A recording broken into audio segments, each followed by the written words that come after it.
Hi, I'm Leslie Maitland, chair of the Amram Scholar Series, and because Rabbi Lustig could not be here today, it is my honor to welcome you and to introduce our fascinating speaker, Peter Manseau, the author most recently of One Nation Under God's, A New American History. But first, a quick reminder, please silence your cell phones.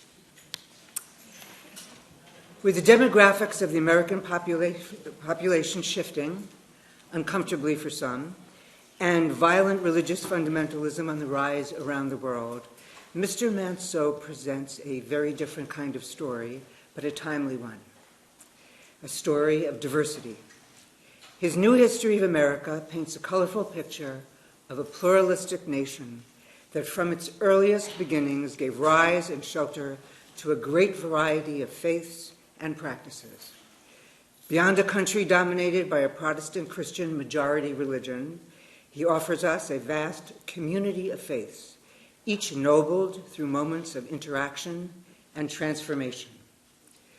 With lyrical expressions, scholarly depth, and spiritual sensitivity, he takes us on a journey across our landscape and through the centuries to encounter Americans whose belief and rituals may differ radically, but whose adherents share a common transcendent yearning. Along the way, he focuses on the American Jewish experience, from the voyages of Columbus to the protests of Allen Ginsberg and Abbie Hoffman. Himself the son of a Catholic priest who dared to marry a former nun, Mr. Manseau was exposed to a broad range of Christian worship as a child.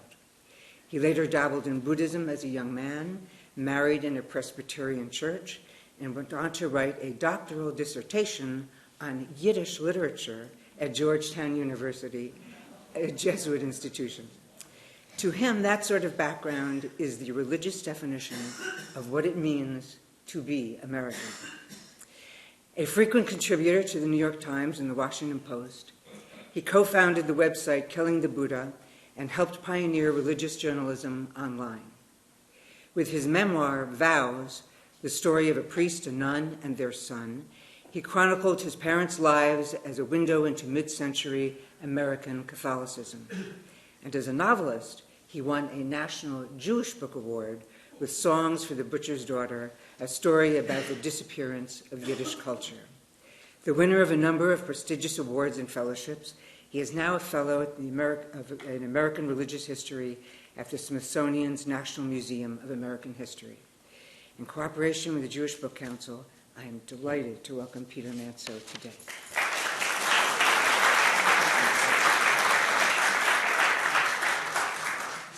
Thank you, Leslie, for that warm introduction. I am so honored to be here. On my way here, I happened to check your online schedule, and I saw I was up against a mahjong tournament. So I'm pleased to see so many of you here. I didn't know what to expect. It's a great honor to be here to speak with you about my new book, One Nation Under God's. The book tells a 500-year history of America from the point of view of the religious minorities who have not only endured against all odds through centuries of persecution, but have shaped American culture far more than we usually suppose. For example, while many might begin American history with Christopher Columbus striding ashore a Caribbean island, planting a cross in the beach, claiming everything that would be America for his Catholic faith, I begin instead with a number of non-Christian figures. Instead of giving Columbus a starring role in this story, for example, why not begin with Columbus's translator, a Spanish Jew named Luis de Torres, who Columbus asked to be part of his journey, in part because of his facility with Hebrew. Columbus, you see, imagined that he had been sent to Earth in fulfillment of biblical prophecies, and so he thought he needed someone who knew a few biblical languages in case he should happen to meet some ancient Israelites on the far side of the world. De Torres was one of a handful of secret Jews aboard the Nina, the Pinta, and the Santa Maria, which set sail the very same year that the Jews and Muslims were evicted from Spain. To use their experiences as an entry point to the American story is to consider the ways religious diversity of Europe was mapped on to this new continent. They also make it possible that when the first people tried to speak tried to communicate between the old world and the new, the very first words spoken may have been shalom. Alternately, we could start the story of America with the first people Louise de Torres would have met, the native Caribbeans known as the Taino people. They were a people who Columbus looked upon and declared very confidently, they have no religion. Yet they had beliefs... Watch out for a lightning strike as well. The Taino people had beliefs, and they had beliefs and practices every bit as complex as any of the faiths brought across the ocean. In fact, when one of their leaders was faced with forced conversion, he asked the Spanish missionaries standing before him if there would be Christians in heaven. When he was assured that yes, there would be, this native religious leader said that he would rather go to hell. Those are the kind of moments I try to capture in One Nation Under God's. The book is filled with stories of individual lives that show the ways men and women on the margins of this country's dominant faith have had influence well beyond their numbers. It's a book full of stories of Native Americans challenging Puritan beliefs, of Muslims preying on slave plantations. A great forgotten fact of American history is that a full quarter, 25% of the Africans enslaved in North America brought with them the Islamic faith. It's a story also of the early women's movement inspired by Hindu literature. It's a story of Taoists building the railroad, of Buddhists in Japanese internment camps, of Sikhs in Washington lumber camps early in the 20th century, as well as many forgotten scenes of Jewish American history. I'll tell you a few stories from the book this morning, but first I thought I should give you some background on why and how I came to write it. Though One Nation Under God's is a work of scrupulously researched and documented nonfiction, the work on this book actually began for me with a novel I wrote several years ago, as Leslie mentioned, a book called Songs for the Butcher's Daughter. I was fortunate when this book came out because it told the story of a man who believed he was the last poet of the Yiddish language. It happened to win a number of Jewish Book Awards, a National Jewish Book Award, a Hadassah Book Award as well as the American Library Association's Medal for Outstanding Achievement in Jewish Literature. And as a result of this, I spent the following couple of years traveling around the country to synagogues and Jewish community centers, explaining how someone like myself, born very much within the Catholic Church, from French Canadian and Irish Catholic stock, could come to write a book that was concerned mainly with the life, death, and rebirth of Jewish languages. Well, the short explanation for that was that it was beshert. I suppose I was just destined to be the world's only French Canadian Irish Catholic Jewish novelist. The slightly longer explanation for how this all came about was that just after I graduated from college, about 20 years ago now, I stumbled into a job with a place called the National Yiddish Book Center in Amherst, Massachusetts. Some of you know it, I imagine. For those of you who don't, the Yiddish Book Center is a wonderful cultural organization dedicated to rescuing Yiddish books, finding books no longer being read, collecting them, redistributing them to universities so they might find students who are discovering the language for the first time. Well, I was, to say the least, a most unlikely Yiddishist. I'd grown up in a New England town full of people with names like mine, Manseau, a French-Canadian name, which means that the town I grew up in probably had more hockey rinks than Jews. Not only had I not experienced much of Judaism, I had just about the most Catholic upbringing you can possibly imagine. As you heard mentioned, my father was indeed a Roman Catholic priest. My mother was a nun when they married. That's not kosher, by the way.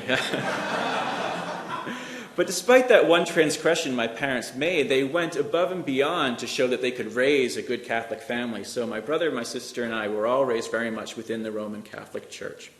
It didn't take as I got older, but it did lead me to think about all of these issues that I was raised with and to write about them. So though I'm pretty sure I'm the only son of a Catholic priest and nun to win a National Jewish Book Award, I knew nothing about Jewish culture at the time I arrived at the National Yiddish Book Center. But I had majored in religion in college, I'm sure in part because of that upbringing I had. I'd studied Hebrew for several years, had dabbled in a little German, and so I was able to pick up Yiddish fairly quickly on the job. Initially, I worked for the Yiddish Book Center as a book collector, driving up and down the East Coast of the United States and even up into Montreal in the Yiddish Book Center's truck, gathering Yiddish books, bringing them back to the center's warehouse where we would unpack them from the boxes, put them on the shelves. But as you might imagine, collecting Yiddish books is never a simple proposition. It was never simply a matter of backing a truck up to a garage, loading the books, driving away. No, that's not how the people who love Yiddish books tend to operate. Usually I would drive into a driveway, and I would see an older couple waving from the step, letting me know I was in the right place. Just to make sure, I would probably roll down the window to say hello, and before I had the window all the way down, I would always hear the same greeting, which tended to be, "You look hungry." Come in, there's coffee, there's kugel, come in. Our granddaughter will be here soon." Well, I spent off and on about 5 years working for the Yiddish Book Center, and in fact, I've maintained my connection with them. Last year, Aaron Lansky, the founder of the Book Center, and the Book Center itself was given a National Library Award, and the award ceremony was presented at the White House. Each library presented with this award asked a community member, someone who has remained in contact with them and benefited from their work, to come along with them. So I had the great honor of going along with Aaron Lansky, meeting Michelle Obama, and receiving an award for Yiddish at the White House. Only in America. But during my time at the Yiddish Book Center, I began to have what I realized was a kind of foreign exchange experience. I had never had the good sense as an undergraduate to do any kind of study abroad program, and yet there I was, immersed in Jewish America. When not on the road meeting Yiddish speakers and gathering up their books, I read everything I could of Yiddish literature in the original. First in translation, but as I worked on the language, I began to be able to open the books and make sense of them myself. For those of you who don't know, modern Yiddish literature is mostly secular literature, written from roughly the 1860s to about a century later. These were works that grew up in response, really, of 1,000 years of Christian culture coming in around the sides of Jewish culture in Europe. As a result, these works became the perfect language for telling the other side of the story, a story that I, growing up as Catholic in New England, had never even considered, the story of Jewish life living in the shadow of this dominant faith. I was particularly drawn to American Yiddish writers who applied this same lens to their adopted country. I liked particularly a group of young writers who called themselves Die Junge, the young ones. They were writers writing in New York City in the 19-teens and 20s, who I came to think of as kind of the Beat generation of Yiddish literature. These were writers given a thoroughly religious education, and yet as they got older, they began to push away against it. And in reading their work, I realized that though they had written 60 years before I was born, I saw something in their striving in what I was beginning to think that I would write about as a writer. I was also drawn to a writer named Katia Molodovsky, a Russian-born Yiddish poet, who was able to see the ongoing effect of history in the community to which she had joined as a refugee from the war. She once said of her new American readers, "As American as you may be, beneath your American clothes, you carry memories of a past life with its study houses, its customs, its prayers. Whether or not you are pious, the past lives on in you, concealed." Eventually, such ideas led directly not only to me writing my novel, Songs for the Butcher's Daughter, but to writing a dissertation about those poets while I was a graduate student at Georgetown. They also led indirectly to writing this new book, One Nation Under Gods. It was only by viewing this country through a Yiddish lens, as those writers had done through their immigrant experience, that I came to understand the importance of considering history from perspectives outside of those with which I'd been raised. As a writer and historian, I began to wonder what would happen if lives often treated as footnotes or exceptions were moved instead to the center. And so to explore that idea, I began to write One Nation Under Gods. As I mentioned, the book tells a 500-year history. So let's see, if we have about a half hour now, so if I cover 20 years a minute, I should be able to fit it all in. Okay? Is everybody comfortable? Did you sneak in any Halloween candy?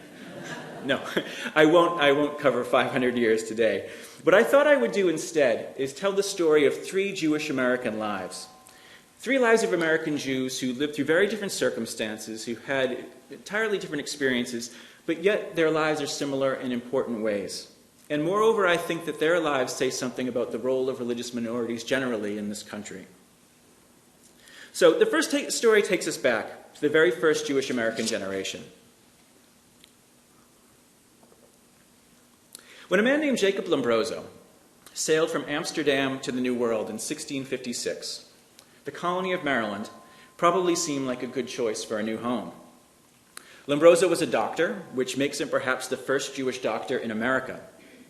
And the settlers of Maryland at the time had none. They promised that if any physician was willing to settle within their borders, they would make it worth his while. Moreover, as a Portuguese Jew whose family had once fled the anti-Semitism of the Iberian Peninsula, he likely was drawn to the colony of Maryland's rhetoric of religious freedom. 2 years before, the first community of Jews in North America had arrived here in the city now known as New Amsterdam, and its governor, Peter Stuyvesant, had done all he could to get rid of them. He wanted to get rid of the people he called hateful enemies and blasphemers of Christ. He even wrote to his sponsors in the West India Company and to see if there was any way that he could force them legally to leave. His sponsors in the West India Company wrote back to him and said, "Unfortunately, here in Amsterdam, we have too many Jewish investors in the West India Company for you to do this." This is the beginning of Jewish New York. Maryland, on the other hand, had been founded as a safe haven for Catholics in the largely Protestant colonies, and so in the year 1649, it had passed a law called the Law Concerning Religion, which promised to provide safe haven for a number of persecuted religious groups. Compared to Peter Stuyvesant's New Amsterdam, Maryland must have seemed too good to be true. And of course, it was. There's a funny thing about Maryland's religious law. Though it's usually referred to as the Toleration Act, in fact, it tolerated only those professing to believe in Jesus Christ. These believers, and only these believers, would be protected from being, as the law said, troubled or molested for his or her religion. Under Maryland's so-called Act of Toleration, the penalty for not professing to believe in Jesus Christ was death. Anyone who committed blasphemy by openly questioning, mocking, denying, or otherwise challenging the Christian faith would be hanged. Now, Jacob Lombroso was, as it happened, a proud Jew, and he was an outspoken man, so much so that it soon seemed he would be the Toleration Act's first victim. His troubles began when he had been in Maryland less than a year. On a summer evening in 1657, he was in the company of a few of his fellow colonists, and the conversation took a theological turn.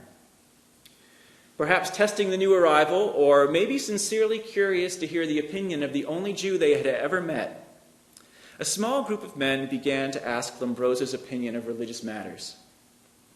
What, they wanted to know, did the good doctor think about Jesus? Anyone should agree, they said, that Jesus was clearly more than a man. For evidence, they recounted the gospel story of Jesus' death and resurrection, telling Dr. Lombroso that when people later looked for Jesus' body, they opened a tomb and found it gone. They demanded to know how Jesus' tomb could have been empty on Easter morning if he had not risen from the dead. Not one to hold his tongue, Jacob Lombroso replied that the disappearance of Jesus' body could be explained on natural rather than supernatural grounds. He thought about it for a moment, and then he said, well, his disciples must have stolen the body away, broken into the tomb, taken the dead body, and hidden it someplace. But what about the miracles Jesus performed? Lombroso's interrogators wanted to know. How do you explain those? Lombroso thought again, and he said, he did them by the art of magic. Jesus, he explained, was merely a magician. Wonders his fellow colonists regarded as sacred, Lombroso dismissed as so many rabbits pulled from so many hats. Now, in this opinion, later in American history, Jacob Lombroso would have good company in Thomas Jefferson. Thomas Jefferson regarded most dogmas of Christianity as, quote, abracadabra. Yet, of course, Jefferson was not present when Jacob Lombroso was being questioned in 1656. And so, harmless as those exchanges now seem, the conversation was serious enough to see Lombroso arrested, charged with blasphemy, and facing a death penalty. Yet Jacob Lombroso was not only America's first Jewish doctor, he was also one of America's first Jewish lawyers. At his trial, he served as his own counsel, and he mounted a spirited defense. Hearing the testimony against him, that he had denied what the gospel said about Jesus, Lombroso did what Jews have been doing for thousands of years. He answered one text with another. As court documents explain, documents that can still be found in the Maryland State Archives, Lombroso admitted that he had indeed spoken of Jesus' death and other religious questions, but when pressed on the matter of magic and miracles, Lombroso shrewdly suggested that his supposedly impious and offensive answers were actually scriptural references. Far from defaming Jesus, he insisted, he had only, and this is quoted directly from the records, he had only declared what remains written concerning Moses and the magicians of Egypt, a reference to the Exodus story of the duel between Moses, his brother Aaron, and the sorcerers Pharaoh sent to challenge them. Lombroso's defense rested on the fact that the text on which he based his beliefs also were the cornerstone of the faith of his accusers. Citing a biblical precedent for his supposed blasphemy, he played the barbaric law of tolerance against itself. Not only did Jacob Lombroso escape death, he went on to prosper as a physician. He eventually acquired a plantation of his own, which he gave an intriguing name. He called it Lombroso's Discovery. It's tempting to me to think that what Jacob Lombroso had discovered is that a little tolerance can be a dangerous thing. The 1649 act concerning religion that nearly cost an innocent man his life is generally regarded as precursor to the U.S. Constitution's First Amendment, which guarantees religious freedom. Yet it bears remembering that just as the so-called Act of Toleration did nothing to protect non-Christians in Maryland, the First Amendment did not immediately offer religious freedom to all. State constitutions continued to impose religious strictures on Americans for decades. The Maryland State Constitution, for example, which was adopted not long after the American colonies declared independence, offers an echo of earlier laws purporting to defend religious liberty, but actually limiting it. No other test or qualification ought to be required to serve in the government, it said, than a declaration of belief in the Christian religion. Gone was the penalty of death, but no less than in 1649, non-Christians were automatically disqualified from full protection of the law. Further rights for Lombroso's spiritual descendants were not secured for more than a century, when the Baltimore Jewish businessmen Jacob Cohen and Solomon Edding fought for legislation to extend to the sect of people professing the Jewish religion the same rights and privileges that are enjoyed by Christians. After attempts to pass such legislation in 1797, 1802, and 1824, it finally passed in 1826, 50 years after independence. From the beginning, Jews and other religious minorities have challenged the majority to live up to their stated ideals. The right to call Jesus a magician might not seem worth dying for, but without the Jacob Lombrosos of this country's history risking their necks, the freedom of religion we now take for granted would never have been put to the test. But of course, that's not the only role that religious minorities play in American history. To suggest another, the second story I want to tell you begins just during the Revolution. In July of 1776, when a Royal Navy warship patrolling the Atlantic stopped and searched a Dutch freight vessel crossing from the Caribbean to Europe, they found something so mysterious that they packed it away, and it's still in storage in a London archive. As part of a naval blockade that sought to cut the 13 colonies off from the rest of the world, the British were looking for contraband, suspect messages, anything that might have bearing on the revolution. On this on this Dutch freight vessel, they found a newly printed copy of the Declaration of Independence. In fact, it was one of the famous Dunlop broadsides, one of the original printings of the document. 200 copies printed the night of July 4th, 1776, which were then sent around the colonies to announce what had been done. Only about a dozen of these are still known to exist. This one seized in the middle of the ocean is one of them. Of course, the British were well aware of what the Declaration of Independence said by this point, but this copy received special attention because it was found within a package containing a handwritten note that alarmed the Royal Navy officers. The note was written from right to left. It included symbols the Royal Navy officers had never seen before, and they took one look at it and they decided it must be written in a secret rebel code. The letter, in fact, was written in Yiddish. It had been written by a Philadelphia merchant by the name of Jonas Phillips, whose shop on Market Street was just 4 doors down from the Dunlop printing operation. Apparently, Phillips had looked down the street on the night of July 4th, saw a commotion in front of the printers, went to read the Declaration, and decided to get a copy for himself. After he had read it, Phillips decided to send a copy to his cousin in Amsterdam, along with a letter that was mainly concerned with a shared business venture they had entered into, and a reminder sent by Phillips to his cousin to look in on Phillips' mother, who he hadn't heard from in a while. As the Royal Navy suspected, however, the Yiddish text of the letter did indeed mention the revolution. It suggested the war would bankrupt England, and that Americans seemed to have the advantage. Whether or not independence would be good for the Jews, Phillips said, it was too soon to say. How it will end, he concluded, the blessed God knows. But the more interesting thing about the letter was the way Phillips had chosen to send it. With the naval blockade covering the entire East Coast, one could not simply mail a letter from Philadelphia to Amsterdam.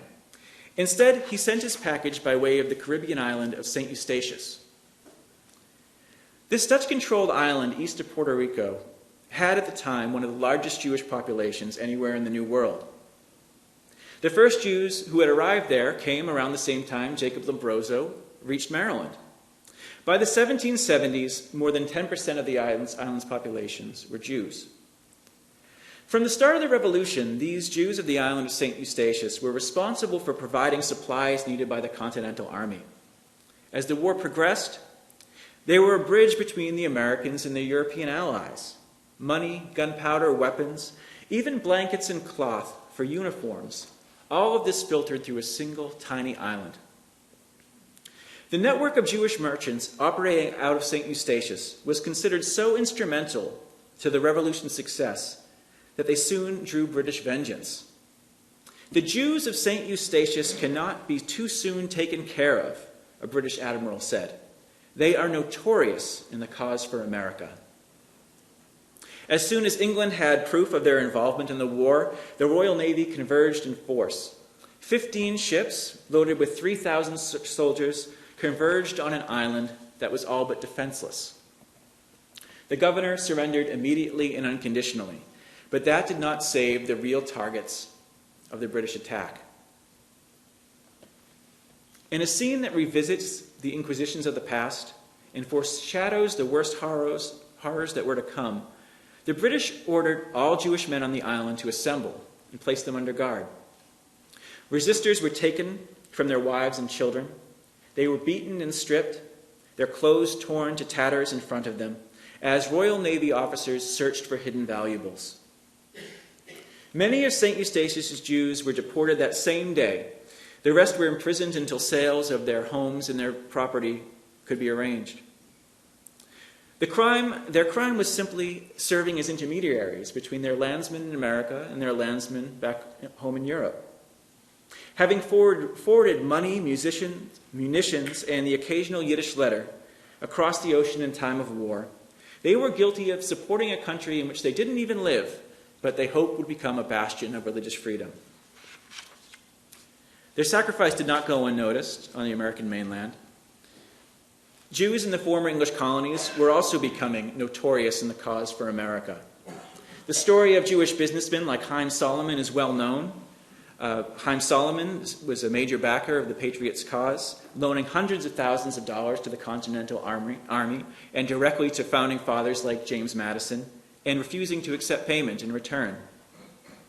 Less well known is the story of Jonas Phillips, who had sent that suspicious Yiddish letter and eventually joined himself the Pennsylvania militia, and after the revolution continued to fight for the rights of Jews. During debates on the Constitution in 1787, Jonas Phillips wrote a second letter that earned him a place in history. This time it was not to family on the other side of the ocean, but to the Constitutional Convention, which at the time was meeting in his city. Identifying himself as, quote, one of the people called Jews of the city of Philadelphia, a people scattered and dispersed among all nations, Phillips voiced concern that the Pennsylvania state constitution required all who wanted to hold public office to acknowledge the scriptures of the Old and New Testament as given by divine inspiration. Like Jacob Lombroso before him, Phillips could not hold his tongue. To swear and believe that the New Testament was given by divine inspiration, he said, is absolutely against the religious principle of a Jew. And it is against his conscience to take any such oath. He continued, "It is well known among all citizens of the 13 United States that the Jews have been true and faithful, and during the late contest with England, they have been foremost in aiding and assisting the states with their lives and their fortunes. They have supported the cause," he wrote. "They have bravely fought and bled for liberty, which they cannot enjoy." This time Phillips had written in English, not Yiddish, yet something of the spirit of his earlier letter remained. When the British naval officers seized his letter in 1776, they had taken one look at it and thought it must have a secret meaning. They were perhaps more correct than they could have known. The secret meaning of both of his letters was that religious differences and the global relationships they foster are not obstacles to religious freedom, but a force contributing to its improvement and even its survival. As two men from Europe making new lives in America, Jacob Lombroso and Jonas Phillips each might have seen something of himself in the other man's struggles. But their stories today might seem a bit remote. And so the last story I want to tell you is something that happened within the lifetimes of many people here, just 50 years ago in the fall of 1967. By then, the war in Vietnam had been going on mostly under the radar for more than a decade. We remember it as a time of mass protests in the streets, but in fact, the anti-war movement had by then mostly failed to make its case known in the broader public. When the National Mobilization Committee to End the War in Vietnam began to plan a major protest in Washington, rather than simply stage a march or deliver speeches, they knew they had to do something dramatic. An early plan had been to storm Congress and to occupy the Capitol building until the war was ended.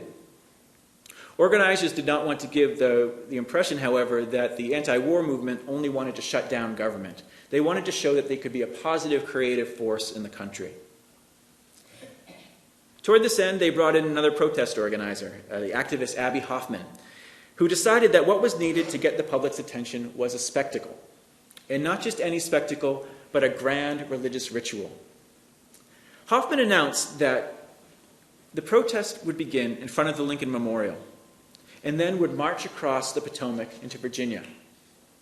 Once there, the crowd was going to circle the Pentagon and join hands while chanting prayers to exorcise the demons of the Department of Defense. And then, Abbie Hoffman said, the Pentagon was going to rise 300 feet in the air. It would spin like a pinwheel, he said. It would turn the color of fire. It would release its negative energy, and the war would end. In press conferences leading up to the event, Hoffman acted as if he was dead serious about all of this. He even went so far as to claim that he had requested a permit to raise the Pentagon off the ground. He first asked, he said, for a permit just to raise it 10 feet, and then realized that would not be nearly enough. Well, predictably, the media could not resist covering this spectacle, and the result was the largest protest yet against the war. 100,000 people turned up to see what would happen. Also predictable, perhaps, was the official response: 3,000 troops armed with rifles and bayonets. When the ritual began, it was as strange as Hoffman promised it would be. Along with the usual Give Peace a Chance protest songs, some shouted lines borrowed from Catholic exorcisms. Out demons out was a chant that was favored by many, while Native American shamans sprinkled cornmeal in circles of power, and the beat poet Allen Ginsberg chanted Tibetan mantras. Hoffman, for his part, distributed 200 pounds of flowers and encouraged the mass engagement of public displays of affection, which he said would cause love to defeat the war. After all those flowers were passed out, the iconic images of the day were roses blooming from rifle barrels. While the Pentagon did not lift off the ground that day, the protest was successful in other ways. It was largely credited as a turning point in public opinion against American involvement in Vietnam, and it set the tone for years in the ongoing clash between the newly born counterculture and traditional ideas of authority. The levitation of the Pentagon, Allen Ginsberg said, was a happening that demystified the authority of the military. The Pentagon was symbolically levitated in people's minds in the sense that it lost its authority, which had been unquestioned and unchallenged until then. But once the kid put his flower in the gun barrel of the kid looking just like him but in uniform, looking tense and nervous, the authority of the Pentagon psychologically was dissolved. What does all this have to do with the role of Jewish culture shaping American history? Well, it was no accident that all of the lead organizers of this protest were Jews.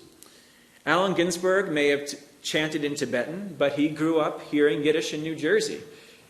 That was the language, he once said, that truly spoke to his understanding of protest and struggle.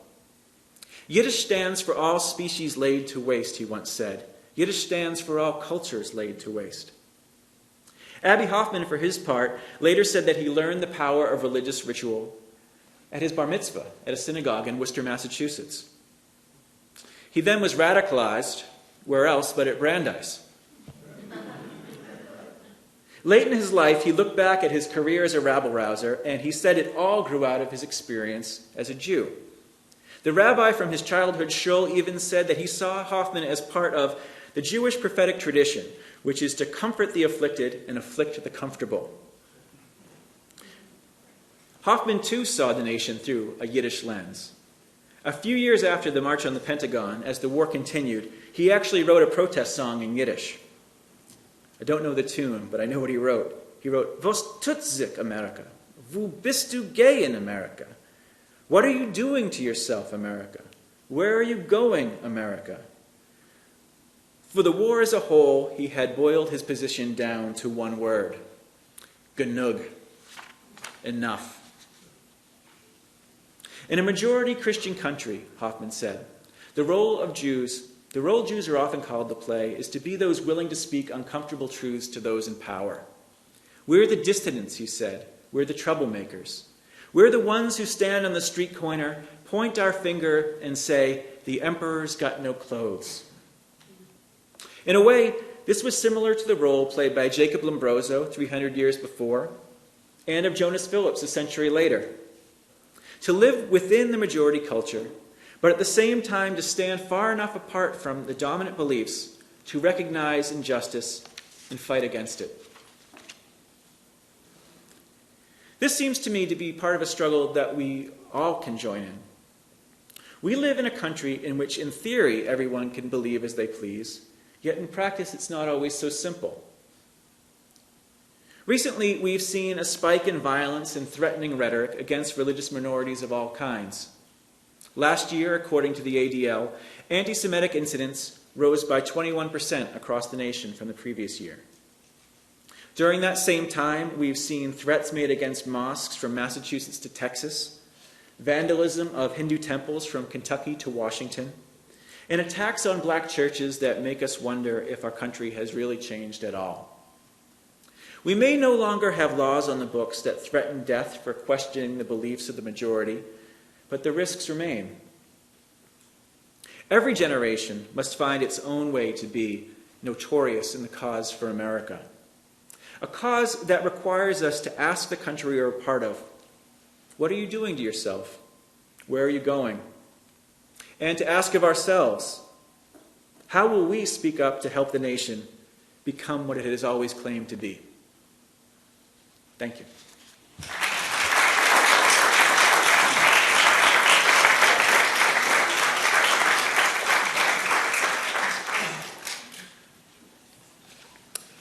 Well, thank you so very much, Peter, for sharing your extraordinary historical research and eloquent insights on American religiosity. I wholeheartedly encourage everyone to read the book, which Peter will be signing after the program, to continue the enthralling adventure captured on his pages. And you've heard something about the Jewish aspect, but he goes into everything from Buddhists in California, imprisoned in World War II, to the Salem witch trial. So it's just a great tapestry. As one reviewer put it, a beautiful kaleidoscope of pictures of American religiosity. It's terrific. Meanwhile, dispensing with our customary practice, while the rabbi is out of town, of asking you to submit your questions in writing, Peter will be taking questions directly from the audience. My trusty Amram co-chair, Dan Werner, will walk around to provide you with a microphone. But in order to accommodate as many questions as possible, we urge you to keep your questions very brief and to leave it to Peter to offer statements and opinions, or else the microphone might walk away. Take it from me. Before questions, however, I have to alert you that while you can take a break from Amram next Sunday, the week that follows will be really jam-packed. On Tuesday, November 10th at 7 p.m., our Interfaith Kristallnacht commemoration at nearby Annunciation Catholic Church will feature best-selling author Susan Dworkin. Her nonfiction book, The Nazi Officer's Wife, is the story of a brilliant Jewish law student in Vienna who married a Nazi to save herself. On Thursday, November 12th at 8:15, join us at American University for an interfaith dialogue on religious violence that will launch this year's Congregational Conversations. This program presents a special opportunity to hear Rabbi Jonathan Sacks, former Chief Rabbi of the United Kingdom and a member of the British House of Lords, in discussion with Akbar Ahmed, AU's Chair of Islamic Studies and former ambassador from Pakistan to the United Kingdom. Rabbi Sacks' newest book, Not in God's Name, Confronting Religious Violence, will provide the framework for our conversations going on throughout the year. Now, for this program, reserve seats online, and we'll also have it available streaming, apparently via computer. And while I was mentioning AU, Peter will also be speaking a different talk about the other types of religious experience at AU on Tuesday. On Friday, November 13th at 6 p.m., the congregation will honor military veterans on Veterans Shabbat. Author and filmmaker Daniel Cohn will speak in services and at a special Jewish Book Month dinner afterwards about the life of Tibor Rubin, the only Holocaust survivor to earn America's highest military distinction, a Medal of Honor, for his service in our armed forces. To do so, he had to fight not just a war, but American anti-Semitism. We hope you'll pick up a program calendar in the lobby and join us for these programs. And now back to Peter for your questions.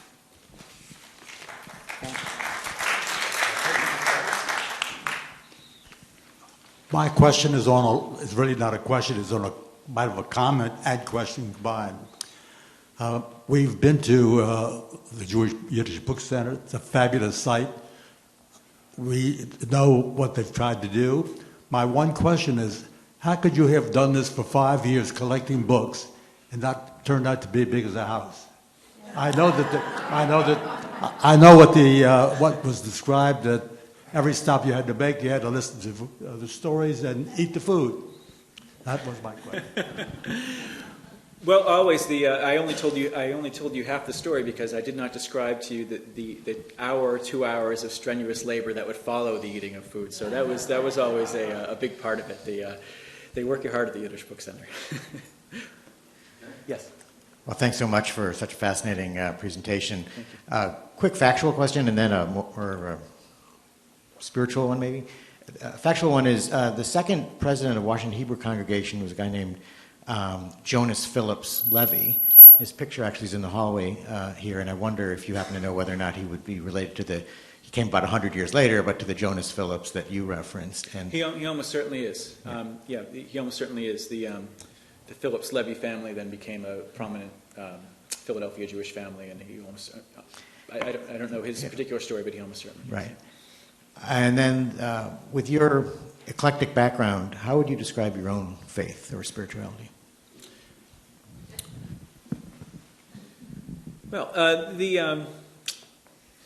guess the quick answer is that it's I've tried to keep myself open to a number of different religious experiences in order to write about them. One part of my work that I really enjoy is the immersive work of reporting. This book was very much archive-based.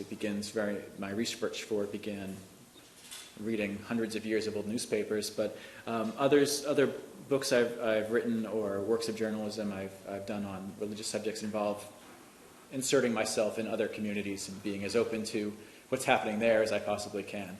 So that I've long thought is my religious practice, the learning of how other communities work, how other beliefs work. So that's my personal answer. My wife is here. And we occasionally attend a Presbyterian church, the church I was married in. The girls go to Sunday school there. I do not belong to the church because I think generally I'm not a joiner. I haven't joined. But I like to take part in the community, and I think it's important for children to have a religious upbringing of some kind. In my case, I was raised very much Catholic, as I mentioned. It did not take as I became an adult and went my own way. But I've always felt that it's important to have that starting point, to have something to bounce your ideas off of, to decide what parts of it you agree with and what parts you don't. And that inevitably changes as you go through different phases of your life. Does that answer your question? Yeah, thank you. Hi, I'm Joyce Winslow. I wrote a book with the former Secretary of Defense Harold Brown, who was the Secretary of Air Force during the Vietnam War and is Jewish. Oh. And he was the only, he didn't practice it, but he was certainly raised in it, and he was the only official, I'm getting to it, he's the only official who objected to the war during the war. Oh. Did you also research officials and music during the war, which I think was also a Jewish contribution? Certainly was, and I certainly could have. My section of the book that deals with that moment tries to dissect that moment of the March on Washington with the people involved there. So that's what I focused on. I did not. I'm fascinated to hear that, but I did not look into that. Yeah. Over here. Yes. A quick question. As you know, maybe not in the local area, in many of the schools, an argument has developed over when to close schools for holidays. I mean, we've had it for Christmas, obviously. Jewish holidays, given a large proportion of Jews in the area. And the Muslims have come up and say for the Eid and others. What is your opinion on dealing with the closure of schools for religious holidays? It's a great question that I don't have an answer to. I don't make a lot of, or any really, policy suggestions in the book. I tried to tell the stories of individuals and communities. That said, I think that this is something that is this is not a new question in American history. Obviously, it's been going on and on. A story that I hope to tell soon. I didn't include it in the book, but I may tell it soon. It was this wonderful story of that happened exactly 100 years ago this coming December. In fact, it's when the Yiddish press shut down the New York City public schools. Do you know this story? It's really remarkable for exactly this reason, that Jewish students were being made to take part in pageants that they said were holiday pageants, but in fact were Christmas pageants. And that through an organized effort of the Yiddish press, they shut down the New York City public schools around Christmas time. It's a fascinating moment in American history that shows that we've been dealing with this question for at least 100 years and more than that. I guess I would tend to be more inclusive than not. I know that the argument then becomes, well, it's slippery slope. How many? What's going to happen if you let every group take days off? I'm not so concerned about that. I think children take days off when they need to with their family all the time, and so it's.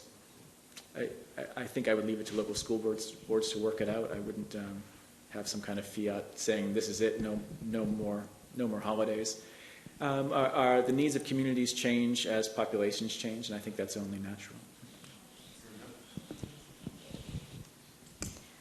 I wonder if there's some other religious sect who have experienced in this country something like what the Jews have experienced. Within American history, that's a good question. I mean, well, I mean, if you look, for example, at the Supreme Court now, which is Jewish and Catholic, right? That's a remarkable turn of events when you look at American history. Two groups that were hated equally, really, throughout the 19th century, throughout the 18th century, into the 19th century, and to see that rise by both groups makes their stories have resonance with each other. And granted, the Roman Catholic Church is the largest single denomination in the country, and so you can't quite compare them in terms of numbers. But in terms of the transformation from being a very much a minority that was people were very suspicious of to becoming to having the cultural influence that they do now, the experience of Catholics and Jews, I think, are very closely mapped with each other. That said, I do think that there are other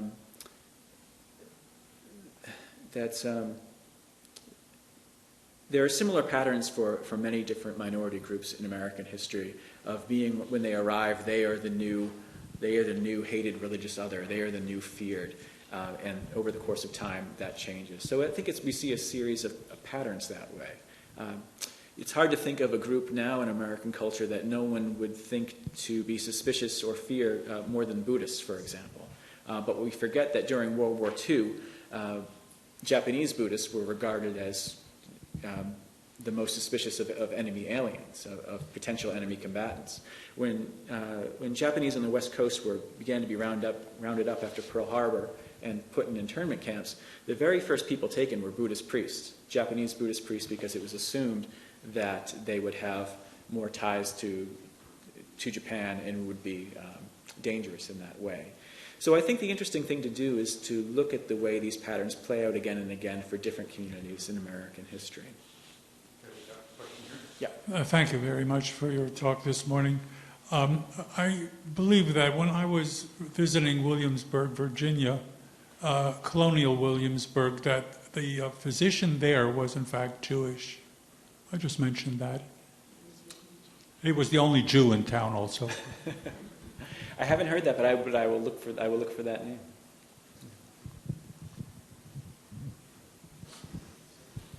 Hi, thanks for your remarks. I assume you've talked frequently on college campuses, and I'd like to know if it's possible for you to generalize at all about what you find going on among students in response to your remarks in light of all the ferment among both faculty and students these days regarding Israeli politics.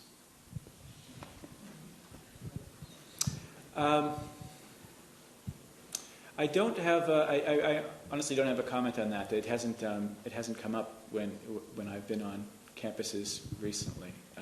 More generally speaking, I think that there is a greater. I was an undergraduate 20 years ago, and I was on what was considered a very activist campus. I went to the University of Massachusetts at Amherst, which is how I ended up at the Yiddish Book Center right down the road. And it seems to me now there's a lot more. This is a gross generalization, but I encounter more interest in religion generally, in particular religious identity than I can remember 20 years ago. And so that's what I find in the campuses that I go to. Whether it's a matter of reclaiming some part of their identity that they feel they've lost, or exploring new, that's what I've noticed. But as far as the political side of it, I haven't really been engaged in any way about that. I want to ask a follow-up of my own. Yeah. carry the mic, I get to ask a question. In your study of religion throughout American history, was there a constant theme of ill ease among the Jewish community in America? I mean, we think of it as a very soft, comfortable, safe place. Was there a sense of discomfort or concern about how long can we last here? And is that true of other groups too in America? Well, a theme that I find is that the key to any group prospering in America seems to be the establishment and maintaining of particular communities.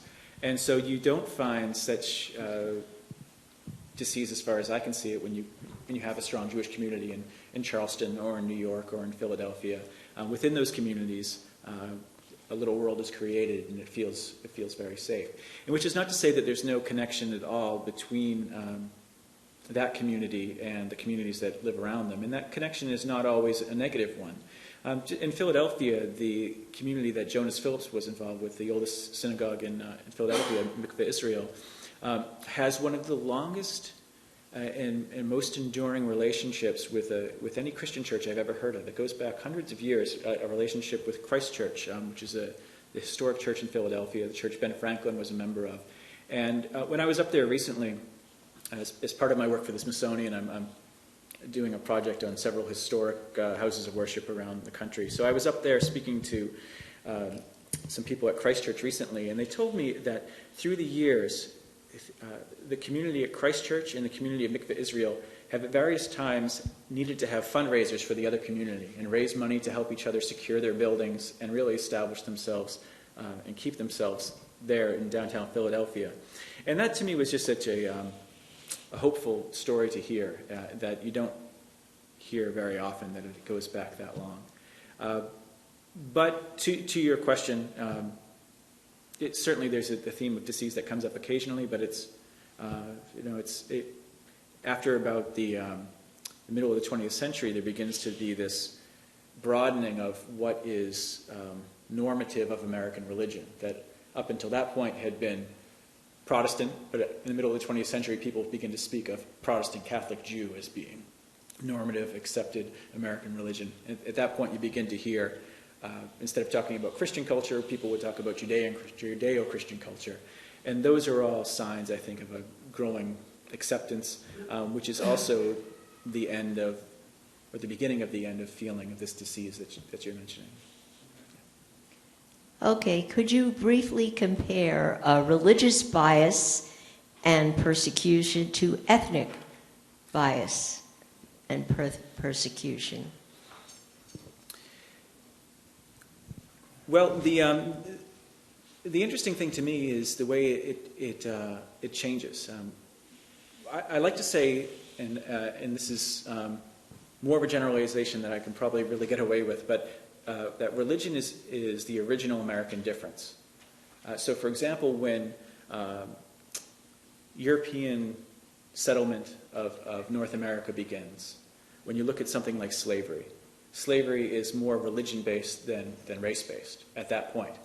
And that begins to change over the course of the early experience of Europeans in America, mainly because they need to find ways to begin the slave trade and use that to support the economy. So religion is often, at this point and later on, it's often regarded as dangerous and suspect because it can be hidden, it's supposed. It can move. It's often stated in some early sources that it can move like an infection. For example, the Spanish did not want to allow Muslim slaves to be brought to North America because they thought they might infect Native Americans with Islam, and it would spread through Spanish North America. This is the last thing that they wanted. So there's this early idea that religion is much more dangerous than ethnic difference. In many sources that speak of Jacob Lombroso, for example, Jacob Lombroso, though he's spoken of often as a Portuguese Jew, he actually may have been North African. But he's nowhere referred to as having an ethnic difference. He's referred to as having a religious difference. So that begins to shift throughout American history, that ethnic difference becomes the more defining difference in American history. We have another question here. Thank you very much. For this audience, you focused in on the Jewish experience. Could you tell us more about the non-Jewish experience in your book and in your college visits? What are the parts and interests of the college community? What do they find fascinating in your work? So the book, the structure of the book, as I said, is a 500-year history, and I tried to find within every generation, roughly every 30 or 40 years, I try to find a story of an individual or community in which this interaction between those I consider on the margins of the dominant faith and those within that dominant faith and how they influence and change each other. So throughout that 500-year history, I tried to find stories of a whole range of religious groups. It begins early on with the experience I mentioned of, though the Spanish did not want to bring in Islam to North America, inevitably it happened. For example, there was an early explorer of North America who was known to be a North African slave, who was known to be from Morocco, a Muslim, and he was brought in and ended up being the first person to cross the North American continent, blended his beliefs with Native American beliefs on the way. And his life is suggestive of a very large population that is mostly gone unknown or unremembered, that Muslims have been in this country from the very earliest moments of the old world interacting with the new. And that's something that traces through American history, not only in those early days of exploration, but through the slave trade not only in the English colonies, but in North America. As I mentioned, 25% of the enslaved were Muslims, and this was often by design. Plantation owners in Louisiana would seek out particularly Muslim slaves because they were skilled in the cultivation of rice and indigo. You find Arabic names in slave records throughout the South, for example. And this is all the fact that it has been largely forgotten is a kind of a blind spot in the way we've learned American history. I think that there's a tendency to look back on the experience of the enslaved and to think that they, and then the subsequent conversion, mass conversion to Christianity they went through, was to think that they arrived as blank slates and then were given Christianity or had been imposed on them. But the more interesting story is the way in which those beliefs, the beliefs they brought with them, went underground in many ways and through a process of syncretism blended with the faith that was being imposed upon them, and through that process transformed the beliefs of those doing the imposing, if you know what I mean. So American Christianity, even as it was being imposed upon this mostly powerless population, was being changed through the process as well. And those broad strokes, I think, can be found in the story of many of these other minority religious groups that arrive in the United States. There's this attempt to suppress their beliefs, an attempt to either remove them from the country or to force them to change, but in the process, the majority is changed as well. Let me just follow up to that. Yeah. To what extent, then, do you present America, in your view, or feel it as a melting pot, sort of? And to what extent do you feel that there is suspicion and anti-Semitism, for sure? In World War II, I mean, huge isolationist forces in America. So is this one of kumbaya and everybody sort of getting along and accepting? Or is it a kind of attention that we keep? And also the other thing I'd love you to go into, if you could, is in the 60s we read God is Dead, and now we have the resurgence of the Tea Party, ideas of infusing God back into the national conversation, and not just God, but very much a Christian God, Christmas, things like that. And at the same time, you say a greater resurgence of religion on campus. So how do you account for that transition, and also the question of tension versus inter-influence? Okay. The history I paint is not at all a melting pot, and it's certainly not kumbaya. It's a story of tension throughout American history, of constant conflict But what I think is interesting about this conflict is that it's not merely the story of the majority opposing its will on the minority. It's not merely the story of the minority being persecuted and either removed from existence or transformed. This works in both directions. The majority is transformed by the minority in ways that neither one really can see as they're happening, and can be seen only when you look back and take this very big picture approach to American history. So that's the story that I try to tell in the book, that melting pot is too simple. It's always that everything, each group is changing each other along the way. It's a constant negotiation is a word that comes up often in the book. And it's not negotiation in the sense that everyone eventually gets something like what they want. It's negotiation in the sense that each side is transformed in some way. And I can't remember the rest of your question. Sorry. How do you account for the movement with America from Brenda Wickett of Time magazine saying God, is God dead, to the resurgence of a kind of some rigid Christian religiosity reasserting itself? Well, I think that certainly a number of Americans would have taken issue, and I'm sure did at the time, with Time magazine saying God is dead. I mean, given the state of media, I always wonder if God is wondering if time is dead.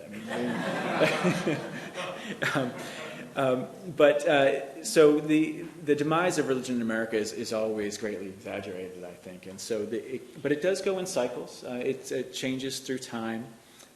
Very recently, the Pew Research Center has released new numbers about the rise in what is called the nuns, those who are, that is the N-O-N-E-S, not like my mother, the nun. The rise of the nuns, the rise of the religiously unaffiliated, that is supposedly this great moment when so many people are saying that traditional religion is not for them. In fact, this is very similar to other moments in American history, when what seems like a rejection is really a transformation. When you look back at a moment in say, the 18th century, you look at a moment in the history of American Protestantism called the Great Awakening. This great flowering of ecstatic religious devotion among mostly rural Americans. It was a rejection of earlier ways of being a Protestant Christian for ways that were speaking more to the time. Instead of sitting in your Anglican church and listening to a sermon drone on for 3 hours, you'd go out and have basically a party in a field when an itinerant preacher would show up with a horse and a collapsible pulpit. He would put it out in the field and he would shout these ecstatic, emotional stories of what faith had done for him, and people will share their testimonies. And it's a radical changing of what American religion looked like at the time. But also, if you go back and look at what people were saying about that, they regarded that moment as being nearly atheist. Even though, looking back on it to us, it's this moment of great devotion, in its rejection of accepted religion at the time, it struck people as being something very similar to seeing Is God Dead on Time magazine. It was the old ways being questioned and challenged, replaced by something new, and yet it was too soon to say what that would look like. And that's the feeling I have also about the rise of the nuns that people talk about now. It's the younger people especially may be in the process of finding new ways to call themselves religious, to think about being religious, but it's not at all a rejection. It's a way of remaking themselves. And how about the resurgence of Christian sort of orthodoxy in terms of the rise of the Tea Party and that sort of thing? Well, again, I think it's cyclical. I think it changes through time, and what we're seeing now is a moment similar to those we've seen earlier in American history. Yes. In answer to one of the other questions was that you said that the students on campus are becoming more into their own religions. Do you think that's had an effect on the anti-Semitism on campuses today? Not in my experience. In terms of the schools I've been to or the schools that I've spoken at, not in my experience. And not as someone who goes to speak at colleges, but as someone who went back to graduate school later in life. I went back to Georgetown in my 30s, and I was astonished by Georgetown. Not only as a Catholic school, it was very different from my Catholic experience. I grew up in the suburbs of Boston, in a very, very ordinary kind of suburban town full of Catholics like me. And so Georgetown was a very different kind of worldly Catholic experience.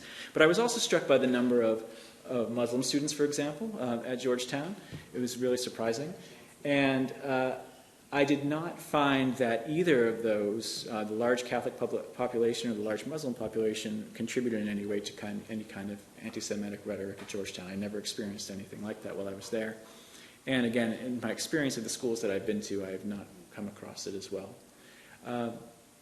And it's even when, I think I'll leave it there. I have not experienced it, not seen it. No, are there any other questions? I might have one more. Since we do have a little time, tell us a little bit about the Salem witch trials. And it's sort of out of our immediate purview, but it's always interesting, especially right after Halloween. Yes, it's perfectly timed for Halloween, sure. Sure. So the speaking of college campuses, my one most embarrassing moment as a teacher, I had a year-long teaching position while I was writing this book at Washington College in Chestertown, Maryland, and I taught a course basically based on this book, which does include a chapter on the Salem witch trials, and it seemed that my students were not really aware of The Crucible, of Arthur Miller's play about the Salem witch trials, and I thought I would show a clip from the film, and there was a more recent remake of the film in the 90s, I think it was, and so I put on a clip of the film without having seen it myself in 20 years for my students, and suddenly these all the actresses are dressed as Puritan women, and suddenly they're going out in the woods, and suddenly they're all taking their clothes off in the woods and killing chickens, and it was a very mortifying experience as a teacher. I was not expecting it. So suffice it to say that does not really capture what actually happened during the Salem witch trials. I'm sure you remember the broad strokes that a number of young girls in the town of Salem, Massachusetts, begin to have what they feel is they feel that some dark forces are afflicting their bodies, and they begin to complain about it.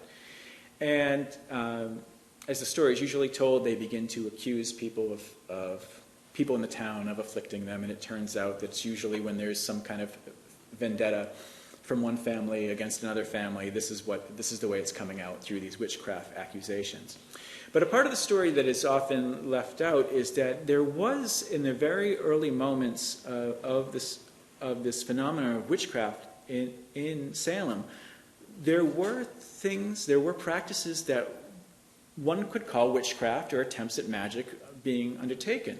The first young girls who were afflicted, or who claimed to be afflicted, lived in a house with a West Indian slave named Tituba.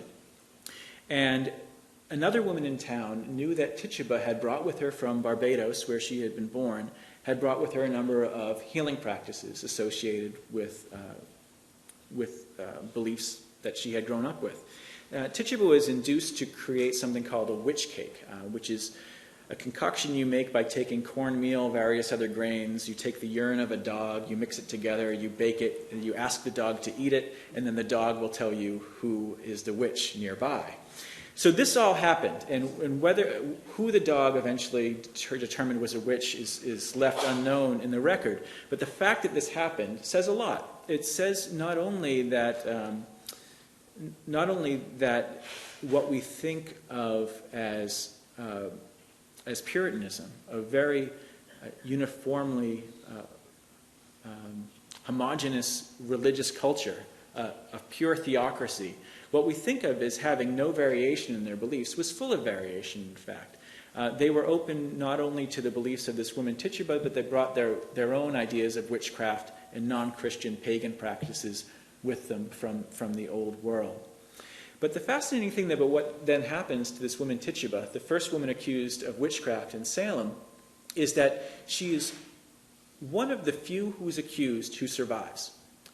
And the way she does that is that during her trial, when she's asked again and again, why did you consort with the devil? Why did the devil ask you to make the witch cake? Why did you do this for him?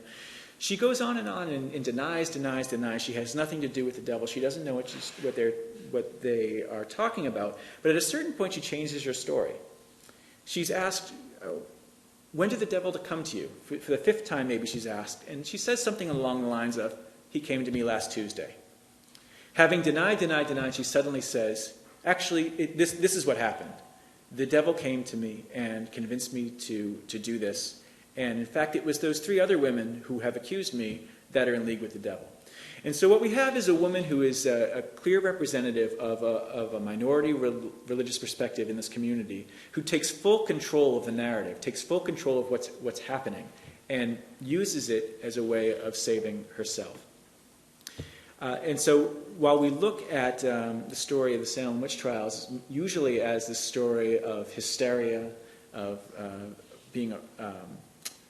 having great suspicion of difference, when you peel back some layers from the story, you do find this moment when a religious minority was able to use difference to her own advantage. And it's a really fascinating moment in American history. Thank you. Okay, thank you very much.